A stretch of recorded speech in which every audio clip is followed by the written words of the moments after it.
ICICI bank খুব ভালো একটা মর্নিং এ সেট আপ করেছে, যেটা দেখাবো যে টার্গেট কিভাবে আমরা অ্যাচিভ করলাম, মার্কেট কেন ওই জায়গা থেকে তাড়াতাড়ি নামলো, সেটাও কিন্তু আপনাদের দেখাবো। আইসিআইসিআই ব্যাংক খুব ভালো একটা মর্নিং এ সেট আপ তৈরি করেছে, যেখানে আমরা উপরের দিকে কল বাই করব। তো মার্কেট এখন সাইডওয়েজ হচ্ছে থোড়া একটুখানি, তো আমরা ওয়েট করব। উপরে যদি ক্লোজিং দেয় তাহলে আমরা বাই করব। মার্কেটে একটু ধৈর্য ধরে বসে থাকতে হবে, যেখানে মার্কেট নিজেই ক্লোজিং করবে। যদি লাইনের উপরে ক্লোজিং করে, তো মার্কেট লাইনের উপরে ক্লোজিং করে দিয়েছে, তো এখানে আমরা বাই করে নিয়েছি অটোমেটিক। রেজিস্ট্যান্সে আমাদের টার্গেট আছে, তো আমরা ওয়েট করব। মার্কেট একটু নিচে আসতে পারে, তো এই জায়গায় একটু ভয় দেখাবে মার্কেট। তো এখানে নিজের সেট আপের উপরে বিলিভ রাখতে হবে। মার্কেট নিচের দিকে আসলে একটু রিটেস্ট করতে আসবে, তো এই জায়গায় নিজের স্টপ লসটা ঠিক জায়গায় রাখতে হবে।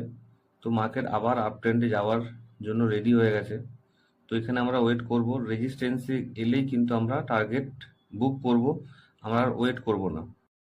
কথা বলতে বলতে মার্কেট আবার উপরের দিকে কিন্তু যাচ্ছে, যেখানে আমরা তাড়াতাড়ি কিন্তু প্রফিট বুক করব।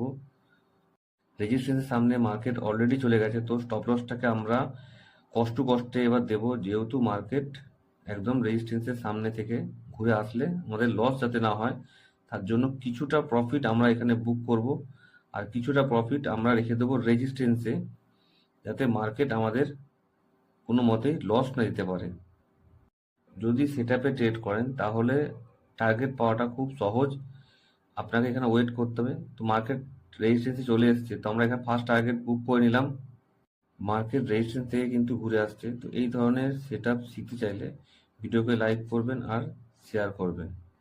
চার্টকে 5 মিনিট থেকে 15 মিনিট করব, আর চার্টকে একটু ছোট করব। ছোট করলে দেখতে পাবো স্ট্রং রেজিস্ট্যান্স এরিয়া। তো মার্কেট এই জায়গা থেকে বারবার ঘুরে এসছে, তো এই জায়গাটা দেখালাম। এই জায়গাগুলো হচ্ছে মার্কেট বারবার এই জায়গা থেকে ঘুরে এসছে, তো এটা হচ্ছে স্ট্রং রেজিস্ট্যান্স এরিয়া। তো তার জন্য মার্কেট এই সেম জায়গা থেকে কিন্তু নিচের দিকে নামলো। যদি স্টকের উপরে এই ধরনের মর্নিং প্যাটার্ন শিখতে চাইছেন, তাহলে পেজটাকে লাইক করবেন আর শেয়ার করবেন। আর যারা চ্যানেলে নতুন আছেন তারা অবশ্যই চ্যানেলটাকে সাবস্ক্রাইব করবেন। আপনাদের জন্য অনেক ভিডিও অবশ্যই আসবে।